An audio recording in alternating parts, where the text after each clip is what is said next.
Bonjour, je m'appelle Muriel Martin, je suis cardiologue. Pourquoi, en tant que cardiologue, je me mêle de la pollution? Car il existe un lien direct entre la pollution et la maladie cardiovasculaire. La pollution est un phénomène préoccupant. C'est le phénomène de dilution sur notre planète. Si on n'arrête pas de polluer, à un moment donné, la dilution fait qu'il y aura de la pollution partout, ce qui est déjà à peu près le cas, donc il faut vraiment se calmer. Parlons de certains polluants spécifiques et de leur impact. On va parler de 3 polluants, les particules fines, le monoxyde de carbone et l'ozone. Tu sais bien que les particules fines, elles sont dégagées par la combustion, en l'occurrence des véhicules, de l'industrie et même du chauffage domestique. Les particules fines sont des particules très petites qui peuvent passer dans l'air, bien sûr, dans les poumons et puis dans le sang. Et dans le sang, elles peuvent provoquer une inflammation de la paroi des artères et même une inflammation au niveau de ton corps en général.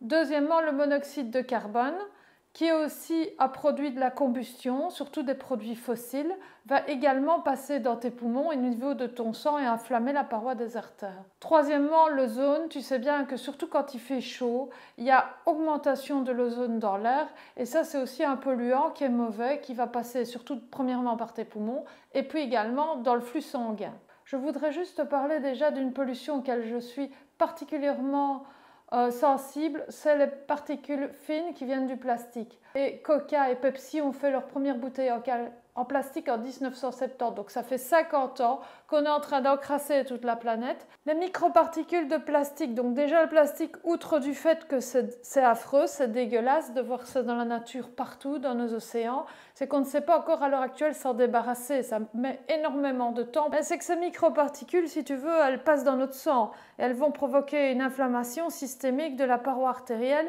et elles vont provoquer une inflammation des parois des artères, donc une augmentation des maladies cardiovasculaires.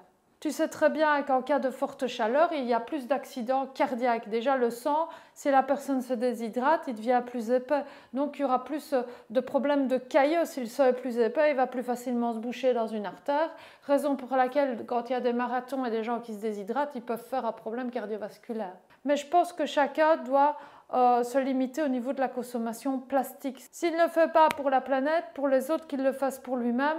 Mais en tout cas, avec les bouteilles en plastique, faire attention de ne pas les garder trop longtemps, qu'elles ne soient pas exposées à la chaleur, que le plastique n'ait pas le temps de se dégrader et qu'il y ait des microparticules qui passent dans l'eau. En résumé de cette vidéo, que ce soit les particules fines, le monoxyde de carbone ou encore l'ozone, et il y en a bien d'autres évidemment, tout ceci a une conséquence sur la planète en général, la biodiversité, mais surtout sur toi, sur ta propre santé et la santé des générations à venir. Donc c'est bien de se mettre au combat, et se mettre au combat, c'est chacun à l'étage individuel qui fait un petit geste. Fini de t'embêter avec l'environnement, porte-toi bien, fais attention à la planète. Tu as bien compris que si elle devient insalubre, ça va être difficile d'être en bonne santé. Et à bientôt pour de nouvelles vidéos. Voilà!